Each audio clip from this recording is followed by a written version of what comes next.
पहिला मुद्दा म्हणजे काल जे आम्ही आंदोलन केलं होतं, आज आम्ही सांगितलं होतं की आज आम्ही कोर्टाचं ऐकू आणि त्याच्यानंतर आंदोलन कंटिन्यू ठेवू. तर आम्ही आज आंदोलन कंटिन्यू ठेवणार होतो बीडमध्ये, पण आज जमावबंदी टाकल्यामुळं आज आम्ही तिथं आंदोलन केलं नाही.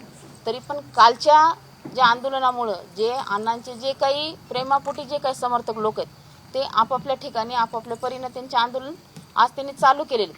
आणि आजची जी घडामोड आहे, तुम्ही जर ऐकलं असेल किंवा न्यायव्यवस्थेवर जर तुमचा विश्वास असेल तर आज न्यायालयाने सुद्धा ज्या सुरेखा पाटील म्हणून आहेत त्यांनी सुद्धा आज प्रश्न केलेला आहे समोरच्या सरकारी वकिलाला किंवा CID लोकांना की फक्त एका फोन कॉलवर तुम्ही 307 कसं काय मागू शकता, 302 किंवा मोकाचा हे तुम्ही कसं काय लावू शकता फक्त एका फोन कॉलवर.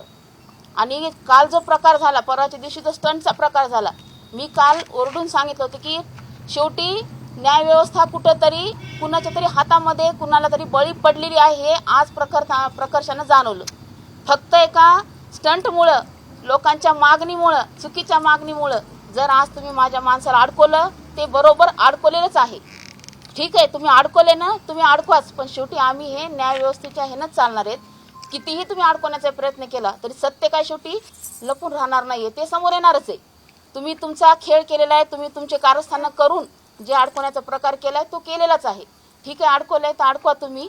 जे काही सबूत असतील, जे काही न्यायव्यवस्था असेल तो मला न्याय दिल्याशिवाय राहणार नाही आणि माझा माणूस हा बाहेर आल्याशिवाय राहणार नाही, एवढंच मला सांगायचंय.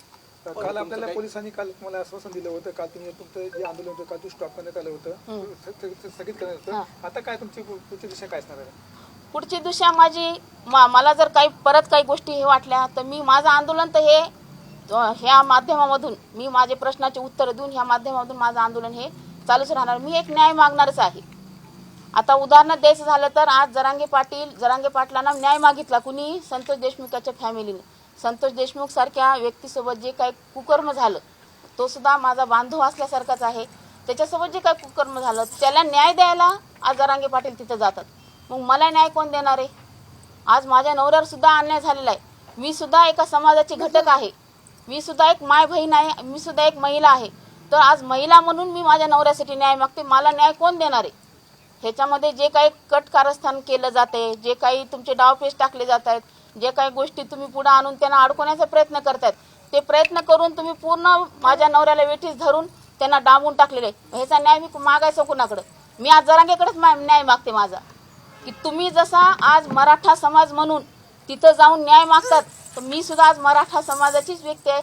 आज मी सुद्धा आज मराठा म्हणून पूर्ण महाराष्ट्रातल्या माझ्या मराठा बांधवांना आणि माझ्या वंजारी समाजाच्या माझ्या दुसऱ्या बांधवांना सुद्धा आवाहन करते की मला सुद्धा न्याय पाहिजे. आज माया बहिणीवर जर अन्याय होत असेल, त्यांच्या कुटुंबावर अन्याय होत असेल, तर तिला पूर्ण अधिकार आहे तो न्याय मागण्याचा, आणि तो न्याय मी आज मागत आहे. तो न्याय तुम्ही कसा देणार आहेत हे मला तुम्ही सांगावं. जातीवाद करून फक्त तुम्ही मराठा समाजाचे एकटेच आहेत का? संतोष भाऊ एकटेच मराठा समाज, मी सुद्धा मराठा समाज, मला सुद्धा न्याय मागण्याचा अधिकार आहे ना. मग तो न्याय तुम्ही कसा देणार आहेत हे तुम्हीच मला सांगावं. जे काही चाललंय हे बंद करा. तुम्ही स्टेप बाय स्टेप तुम्ही मीडिया ट्रायल करून स्टेप बाय स्टेप माझ्या नवऱ्याच्या एक एक गोष्टी बाहेर काढल्या. मी सुद्धा तुम्हाला स्टेप बाय स्टेप सांगत जाईल. ज्यांनी माझ्या नवऱ्याच्या गोष्टी बाहेर काढल्या त्यांचे सुद्धा काय काय प्रकरण आहेत ते सुद्धा मी तुम्हाला स्टेप बाय स्टेपच तुम्हाला आणून दाखवणार आज मीडियाच्या समोर.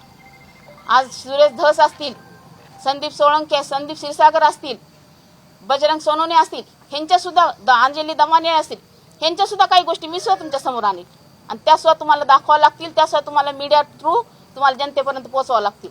त्यांच्यासुद्धा आहेत ना काही गोष्टी, त्या मी तुम्हाला दाखवणार. ते पण मी तुम्हाला जशा त्यांनी हुडकून काढल्यात ना तशा मी सुद्धा त्यांच्या हुडकून काढायले आणि माझ्या वकिलाच्या सहाय्याने मदत घेऊन मी सुद्धा त्यांच्या काही गोष्टी आहेत त्या समोर आणल्याशिवाय राहणार नाही. आज सकाळी बजरंग सोनवणे म्हणले सुद्धा की परळीसारख्या मतदारसंघाला 2-2 मंत्रिपद कसे? आम्हाला काहीच कसं नाही. बरोबर आहे की नाही? ही पोटदुखी की नाही त्यांची? ह्या पोटदुखी पायीच त्यांनी फक्त आणि फक्त माझ्या नवऱ्याचा वापर करून, माझ्या नवऱ्याला बळीचा बकरा करून त्यांना पूर्ण डांबून टाकण्याचा प्रयत्न केलेला आहे. सकाळी तर पिंपरी चिंचवडमधून बातमी आली होती की तिथे 2 फ्लॅट जे होते ते सील करण्यात आले. तुम्हाला काय माहिती मिळाली? सील करण्याचा काही प्रकार नाहीये. मी त्या फ्लॅटमध्ये राहत नाहीये, मी तिथं राहायला जात नाही. त्याच्यामुळे त्यांचा जो आता नगरपालिकेचा कर असतो ना, तो तुम्हाला तर माहिती ना, नगरपालिका दर महिन्याच्या वर्षाचा कर देत असते. ते कर रिसीव्ह करायला तिथं कोण नाही. तर त्यांनी बातमी ती कराचा जो लिफाफा येतो तो त्यांनी त्या दारावर चिटकवला. फक्त वर्षाचा कर भरला नाही म्हणून सील करते ही पद्धत आहे का कुठं? वर्षाचा कर भरला जात नाही म्हणून. आणि वर्षाचा कर कोण म्हणलं भरत नाही आम्ही तिथं राहतच नसल्यामुळे आम्ही रिसीव्ह करायला जागाच नाही ना आम्हाला. त्यांनी काय आम्हाला परळीला पाठवलेलं नाही ती लिफाफा तो तिथं चिटकून गेले ते. मग आज त्यांनी बघितला, आम्ही तर बघितलेला सो नाही अजून तिथं. त्यांच्या मार्फत आम्हाला समजलं की आमच्या तिथं दारावर तो कर लावलेला गेलेला आहे. आणि फ्लॅट घेणं वगैरे हे काय आणलं गेली गोष्ट नाही आहेत. कुणाकडे फ्लॅट नाहीत आज, कोण फ्लॅटमध्ये राहत नाही आज. प्रत्येक जण आपापले घरं दारं करून राहतातच ना. का झोपडीमध्ये आम्हीच फक्त फ्लॅटमध्ये राहणारे माणसं आहेत का? बाकीचे सगळे काही झोपडपट्टीने राहतात का सगळेजण? प्रत्येकाकडे फ्लॅट आहेत, प्रत्येकाकडे सगळ्या वस्तू आहेत ना. आणि त्याच्यामध्ये अनलिगल कुठले कुणाचं काही हे उभारून करून काय केलं? लोनवर घेतलेल्या वस्तू आहेत त्या आम्ही त्याचे लोन पे केलेले आहेत. त्या गोष्टी सगळं तुम्ही काढायचं म्हणलं तर त्याचं पूर्ण स्टेटमेंट काढू शकता. तो फ्लॅट कसा घेतलेला आहे, कुठून घेतलेला आहे, काय केलेलं आहे, ते पूर्ण लिगली त्याच्या गोष्टी आहेत. काही घटना घडली या सगळ्या प्रोसेसमध्ये तुम्ही जाताय आता सगळ्या गोष्टीसाठी तयार झाला आहात, परंतु मराठा आणि वंजारांमध्ये कुठेतरी वाद दिसतो आहे. तुम्ही काय आवाहन कराल दोघांना? वाद दिसतो आहे, वाद केलेलाच आहे आणि लावूनच दिलेला आहे. हा वादच लावून दिलेला आहे. कशामुळे लावून दिलाय? ह्यांना काय जातीवाद करून कशाची पोळी भाजून घ्यायची हे ह्यांच्या डोक्याला ह्यांच्या बुद्धीलाच माहिती आहे. माझं एवढंच आव्हान आहे की कितीही या राजकीय लोकांनी आपल्यासारख्या बांधवामध्ये जर वाद लावून देत असतील तर आपण सुज्ञ नागरिक आहोत सगळे. पूर्ण आपण सगळ्या प्रत्येक पक्षाचे प्रत्येक काहीचे आपण एक कार्यकर्ते आहोत. तर ह्यांनी ह्या राजकीय लोकांचं कुठलंही म्हणणं मनावर न घेता आपण आपलं एक भाऊबंदकीनं राहून आपण आपलं जे काही सामाजिक आहे गोष्टी राहण्याच्या वगैरे ते आपण व्यवस्थित राहावं, एकमेकांशी भाऊबंदकीनंच राहावं. हेच माझी एवढीच हे. तुम्ही काल बोलला होता की अनेक राजकारणी तुमच्या घरी चक्रा मारायचे ज्यावेळेस अण्णांची गरज त्यांना होती, राजकारणामध्ये मदत पाहिजे, ते सगळं मी सांगणार. लोकांनी अण्णांची साथ सोडली असं वाटतं? सोडलेलीच आहे ना, उपयोगच करून घेतला ना त्यांनी उपयोग करून घेतला. त्यांनी फक्त त्यांचं पोळी भाजून घेतली निवडून येण्यासाठी वगैरे त्यांनी उपयोग करून घेतला. आता त्यांना वरचे काही गोष्टी हव्यात त्या गोष्टी काय ते अण्णा देऊ शकणार नाहीत. त्यांना वरच्या राजकारणासाठी त्यांना काही गोष्टी बाजूला करायच्या, त्यांना त्या गोष्टी बाजूला करून त्यांना त्या जागेवर यायचंय. त्याच्यासाठी त्यांचा हा प्रकार सगळं काही चालू आहे त्यांचं.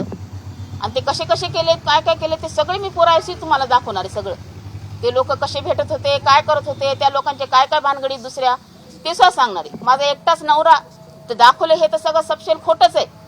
एक असलं तर त्याचे 10 करून तुम्ही जे दाखवले आज मीडियानं त्या गोष्टीचं ते पूर्ण खोटंच आहे. पण त्या लोकांच्या ज्या गोष्टी दाखवणार आहे त्या सगळ्या खऱ्याच दाखवल्या जातील आज. आणि ते दाखवणार आहे मी तुमच्या समोर सगळ्या उघड करून. परळीत आहेत ते तुम्हाला भेटलेत अशी बाहेर चर्चा आहे, खरंच भेट झाली नाही? ही अफवा आहे. अजून ते घरी आलेले नाहीत किंवा आमचा त्यांच्याशी कुठलाही संपर्क झालेला. हाच प्रकार केला गेलाय पहिल्यापासून. आज तर एक आणि दाखवले गेलं एक. सगळं खोट्या बातम्या, पूर्ण खोट्या बातम्या. आज तुम्ही आजच्या कोर्टामध्ये जे न्यायाधीशांनी जो मुद्दा मांडला तो मुद्दा दाखवला का टीव्हीला? किती चुकीचे मुद्दे दाखवले तुम्ही टीव्हीला. आज असं झालं तसं झालं, हे झालं ते झालं, हे काहीही झालेलं नाही. न्यायाधीशानं सपशेल समोरच्या लोकांना वॉर्निंग दिलेली की कुठल्या आधारावर तुम्ही ह्या गोष्टी करताय म्हणून. जे खरंय ते दाखवलं जावं एवढीच माझी इच्छा आहे. तेच की माध्यम तेच दाखवलं जावं म्हणजे तुम्ही शेवटी दाखवणार ना. जे काय खरं ते तुम्ही माध्यम लोकच दाखवणार ना. नाही, माझ्या नवऱ्यावरचं जर हे झालं नाही तर मी माझा जो संघर्ष आहे तो संघर्ष मी चालूच ठेवणार. काही आंदोलन करताना काही हिंसक घटना घडतात त्यांना काय आव्हान करतात? अंगावरती रांगोळी वगैरे नका ते करून मी तर ते कालच सांगितलं होते की तसा काही प्रकार करू नका. पण तरी पण त्यांच्या पद्धतीनं आंदोलन चालू आहे. माझा संघर्ष हा माझा चालू राहील.